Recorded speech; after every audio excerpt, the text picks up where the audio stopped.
Salut à tous. Aujourd'hui, plongeons dans les méandres de l'influence et de la manipulation avec le best-seller de Robert Greene, Les 48 lois du pouvoir. Dans cet ouvrage fascinant, Greene explore les dynamiques subtiles qui ont façonné les relations de pouvoir à travers l'histoire, offrant des conseils stratégiques pour naviguer dans un monde complexe. Avant de plonger dans ce voyage, un avertissement s'impose. Ces lois ne sont pas seulement des conseils, mais des outils puissants qui peuvent influencer les relations avec vos pairs de manière significative. Comme pour tout pouvoir, leur utilisation demande une compréhension approfondie et une grande responsabilité. Certaines de ces lois peuvent être perçues comme controversées, voire même risquées dans certaines circonstances. Nous vous encourageons à les examiner avec discernement et à les appliquer avec éthique. Prêts à explorer les méandres du pouvoir ? Restez avec nous. Et surtout, n'oubliez pas de vous abonner pour ne manquer aucune vidéo. Loi numéro 1. Ne surpassez jamais le maître. Ne montrez jamais à vos supérieurs que vous êtes meilleur qu'eux, peu importe le domaine. L'idée est de toujours faire en sorte que les personnes au-dessus de vous se sentent largement supérieures à vous. Ne faites pas trop étalage de vos talents. Vous pourriez déclencher leurs insécurités. Si vous cherchez à impressionner de manière excessive vos supérieurs, ils penseront que vous voulez les éclipser et vous pourriez être perçu comme une menace. Les conséquences pourraient être désastreuses pour votre carrière. Loi numéro 2. Ne vous fiez pas à vos amis, utilisez vos ennemis. Ne placez pas votre confiance en vos amis, tirez profit de vos ennemis.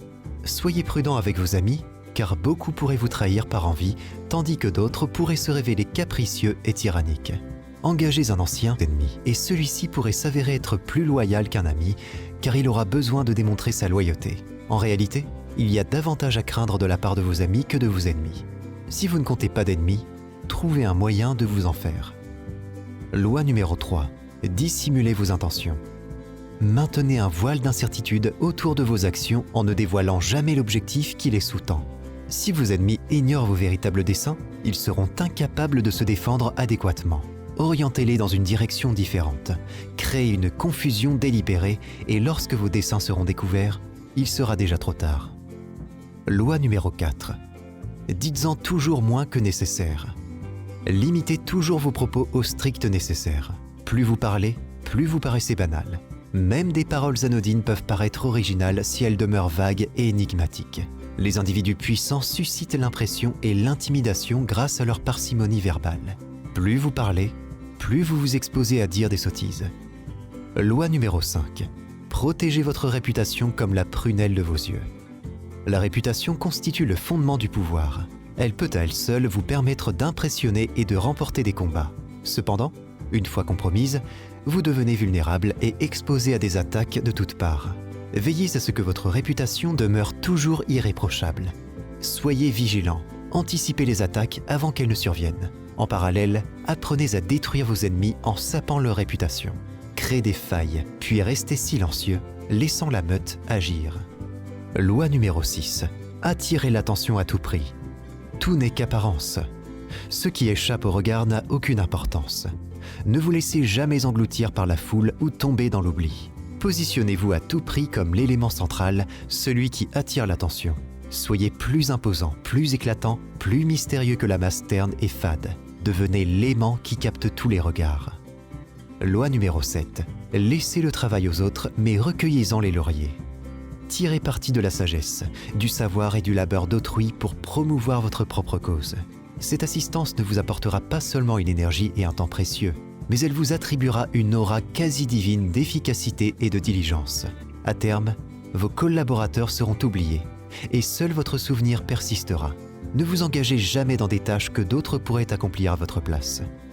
Loi numéro 8. Obligez l'adversaire à se battre sur votre propre terrain. En forçant quelqu'un à agir, on prend le contrôle de la situation. Il est toujours préférable d'attirer un adversaire vers soi en le persuadant d'abandonner ses propres plans. Séduisez-le avec des gains exceptionnels, puis passez à l'offensive. Ainsi, vous aurez les rênes de la situation en main. Loi numéro 9. Remportez la victoire par vos actes et non par vos discours. La victoire éphémère remportée en élevant la voix équivaut à une victoire à la Pyrrhus. Le ressentiment et la rancœur suscités sont plus puissants et durables que la soumission forcée de votre interlocuteur. Votre influence sera bien plus marquante si vous parvenez à obtenir son accord grâce à vos actions, sans recourir aux mots. Évitez de prêcher, privilégiez l'exemple concret. Loi numéro 10. Fuyez la contagion de la malchance et du malheur.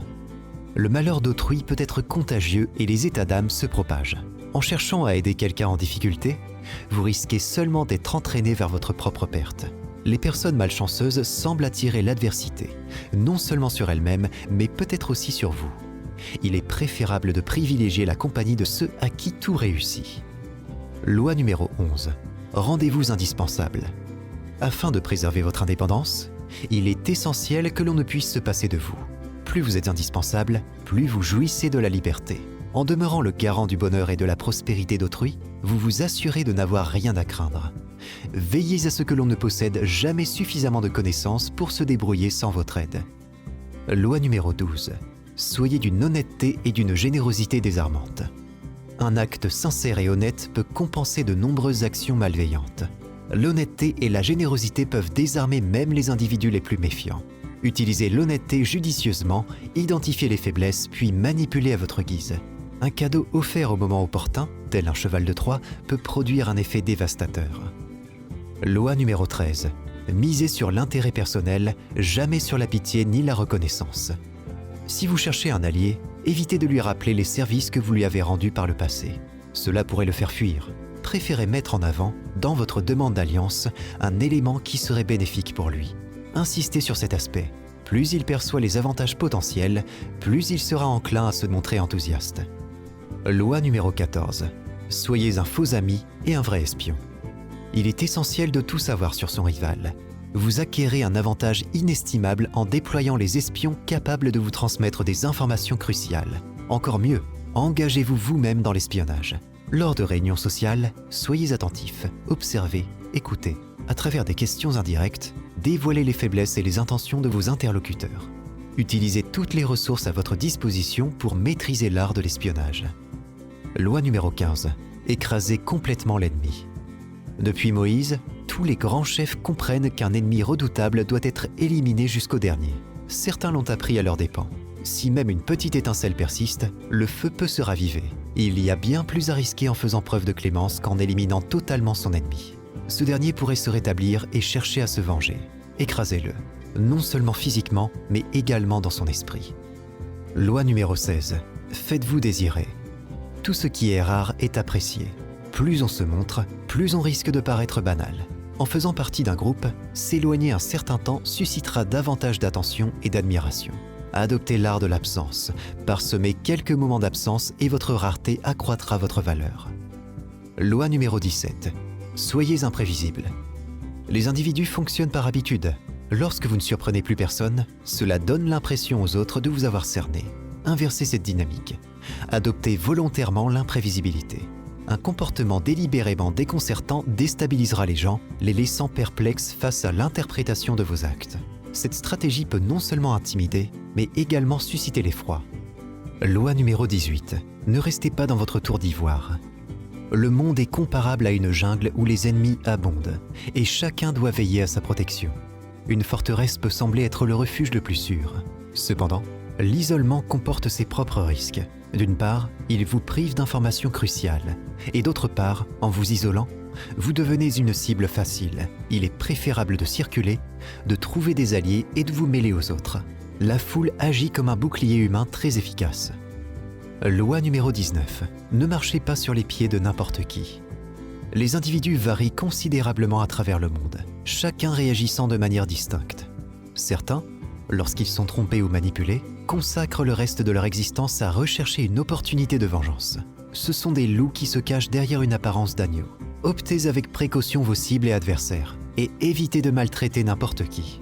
Croyez-moi, vous ne voulez pas vous faire ce genre d'ennemi. Loi numéro 20. Ne prenez pas parti. Seuls les fous sacrifient leur liberté au profit d'un parti. Faites de vous-même la seule cause à défendre. En préservant votre indépendance, vous deviendrez le maître de tous. Suscitez des conflits entre tous et forcez-les à vous suivre. Loi numéro 21. Assaut, saut et demi. Personne n'apprécie paraître moins intelligent que les autres. Exploitez cette tactique. Arrangez-vous pour que ceux que vous ciblez se perçoivent comme des individus intelligents, en particulier plus intelligents que vous. Une fois qu'ils sont persuadés de leur supériorité intellectuelle, ils ne pousseront pas plus loin leurs investigations et ne se méfieront pas de vos actions. Loi numéro 22. Capitulez à temps. Lorsque vous êtes en position défavorable, ne persistez pas pour l'honneur. Acceptez la défaite. La capitulation vous offre l'opportunité de vous rétablir, de tourmenter et d'agacer votre vainqueur. Patientez jusqu'à ce que son pouvoir décline. Ne lui accordez pas la satisfaction de la victoire. Hissez le drapeau blanc. En adoptant une posture de soumission, vous le rendrez furieux et instable. Transformez la capitulation en un instrument de pouvoir. Loi numéro 23. Concentrez vos forces. Préservez vos forces et votre énergie en les maintenant concentrées à un niveau optimal. Il est plus rentable d'exploiter un filon riche et profond que de se disperser. L'approche intensive surpasse toujours l'approche extensive. Lorsque vous cherchez à accéder à des sources de pouvoir pour progresser, il est essentiel de trouver un mentor influent, une figure puissante qui fournira des ressources durables. Loi numéro 24. Soyez un courtisan modèle. Le courtisan évolue au sein d'un univers centré sur le pouvoir et le jeu politique. Il doit exceller dans l'art de l'ambiguïté, de la flatterie et de la soumission envers les puissants, tout en exerçant son influence sur les autres avec courtoisie et discrétion. Acquérez une compréhension des règles de la cour et mettez-les en pratique, et votre ascension ne connaîtra aucune limite. Loi numéro 25. Changez de peau. Ne vous laissez pas emprisonner par les clichés sociaux. Créez une nouvelle identité qui capte l'attention sans jamais ennuyer votre auditoire. Contrôlez soigneusement votre image et ne permettez pas aux autres de la définir à votre place. En posant des actes spectaculaires en public, vous rehausserez votre pouvoir et renforcerez votre personnalité. Loi numéro 26. Gardez les mains propres. Incarnez l'intégrité et le civisme. Ne commettez jamais d'impair et ne participez à aucune manigance. Maintenez-vous au-dessus de tout soupçon.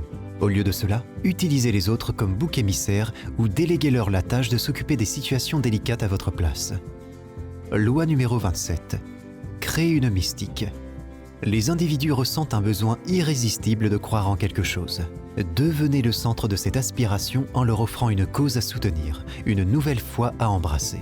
Communiquez des paroles vagues, mais riches en promesses. Mettez l'accent sur l'enthousiasme plutôt que sur la rationalité. Assignez des rituels à vos disciples et exigez d'eux des sacrifices. En l'absence d'une religion organisée et de grande cause, votre nouveau système de croyance vous conférera un pouvoir inestimable. Loi numéro 28. Faites preuve d'audace. Si l'issue d'une action vous laisse incertain, abstenez-vous de vous y engager. Vos doutes et hésitations risqueraient de compromettre son exécution. La timidité représente un danger. Il est préférable de faire preuve d'audace. Les erreurs découlant de l'audace sont plus aisément corrigées par une audace accrue. Tout le monde admire l'audacieux, tandis que le timoré ne suscite aucune estime.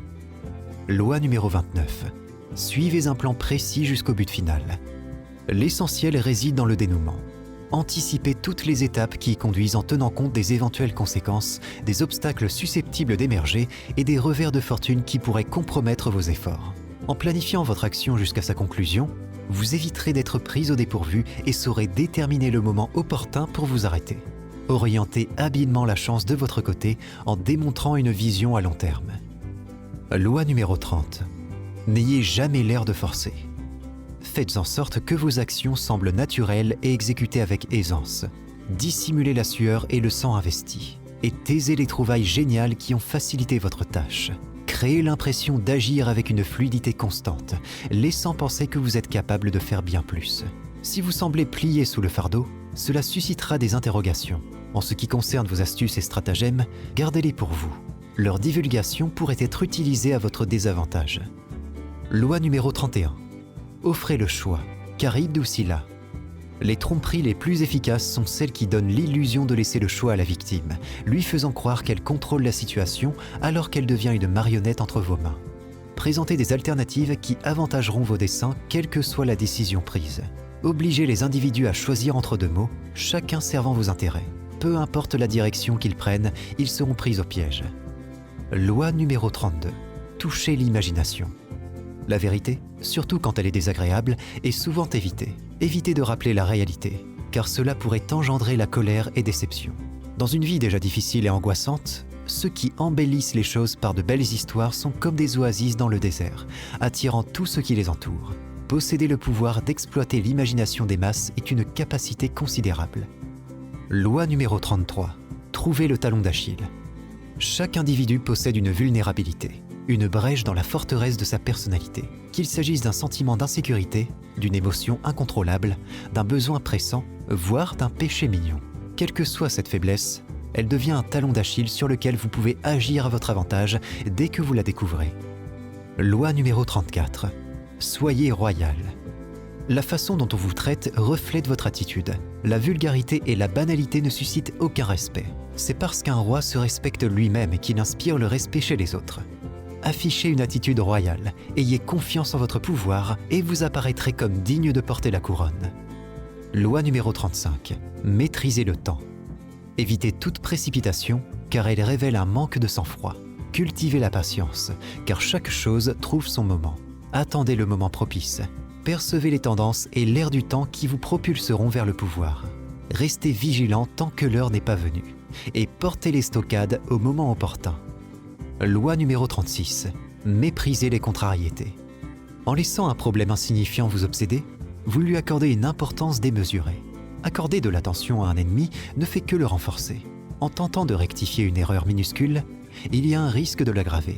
Si ce que vous désirez est hors de portée, adoptez l'indifférence. Moins vous manifesterez d'intérêt, plus vous paraîtrez supérieur. Loi numéro 37.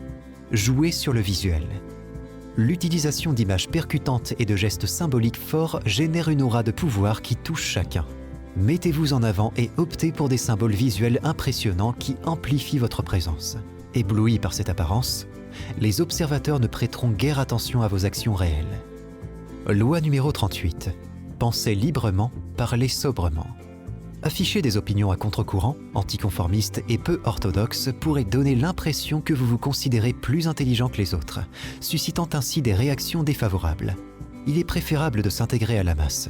Réservez la communication de vos idées à des amis tolérants et fiables qui apprécient votre originalité. Loi numéro 39. Exaspérez l'ennemi. La colère s'avère stratégiquement contre-productive. Il est essentiel de maintenir constamment son calme et de demeurer objectif. Si vous parvenez à susciter la colère de votre adversaire tout en conservant votre sang-froid, vous obtenez un avantage décisif. Déstabilisez votre adversaire en identifiant la faille qui le poussera à commettre une faute. Loi numéro 40. N'hésitez pas à payer le prix. Ce qui est offert gratuitement suscite la suspicion, cachant potentiellement un piège ou une obligation. Ce qui possède de la valeur mérite d'être payé. En acquittant le juste prix, vous ne demeurez redevable envers personne. N'envisagez pas de négociation. On ne devrait pas faire de compromis lorsqu'il s'agit d'excellence. Faites preuve de générosité avec discernement, car celle-ci constitue à la fois un signe distinctif et un aimant du pouvoir. Loi numéro 41. Ne succédez à personne. Celui qui arrive en premier paraît toujours plus éclatant et original que son successeur. Si vous suivez les traces d'un grand homme ou avez un parent célèbre, vous devez déployer des efforts considérables pour vous démarquer. Évitez de vous perdre dans son ombre et ne vous attachez pas à un passé qui n'est pas le vôtre. Affirmez votre nom et votre identité en changeant de trajectoire de manière radicale. Libérez-vous de l'influence du prédécesseur, abandonnez son héritage et établissez votre pouvoir en brillant d'une manière qui vous est propre. Loi numéro 42. Éliminez l'agitateur. Fréquemment, un problème au sein d'un groupe est souvent attribuable à un trouble fait unique. Un subalterne arrogant promu trouble fait. Si vous lui permettez de continuer à nuire, les autres membres du groupe peuvent succomber à son influence. Ne laissez pas les problèmes créés par un individu récalcitrant s'aggraver et évitez de tenter de négocier avec lui, car il est souvent incorrigible. Neutralisez son influence en l'isolant ou en l'excluant. En éliminant la tête du problème, vous reprendrez le contrôle du groupe. Loi numéro 43. Parlez au cœur et aux esprits. La coercition directe présente le risque de se retourner contre vous. Il est plus avisé de séduire, de susciter l'envie d'adhérer à votre point de vue. Celui que vous avez charmé deviendra ainsi votre marionnette. Pour séduire, il est essentiel d'agir sur la psychologie individuelle et d'exploiter les faiblesses de chacun. Adoucissez l'opposition en prenant en compte les sentiments, en jouant sur les peurs et les attachements. Si vous négligez les sentiments et les pensées des autres, vous risquez d'engendrer le ressentiment. Loi numéro 44. Singez l'ennemi. Un miroir ne se contente pas de refléter la réalité. Il constitue également l'outil par excellence de l'illusionniste. Lorsque vous vous mirez dans les gestes minimes de vos ennemis, cela les désoriente. L'effet miroir les confronte à l'humiliation, les exaspère et les pousse à sortir de leur retranchement. En présentant un reflet de leur psyché, vous les séduisez en insinuant que vous partagez leurs valeurs. En exposant un reflet de leurs actions, vous leur administrez une leçon. Peu sont ceux qui résistent aux facéties du mimétisme. Loi numéro 45. Appelez au changement, pas à la révolution. Le changement est bénéfique, une idée universellement acceptée. Cependant, nos vies quotidiennes sont imprégnées d'habitudes. Introduire trop d'innovations simultanées peut être traumatisant et conduire à la révolte.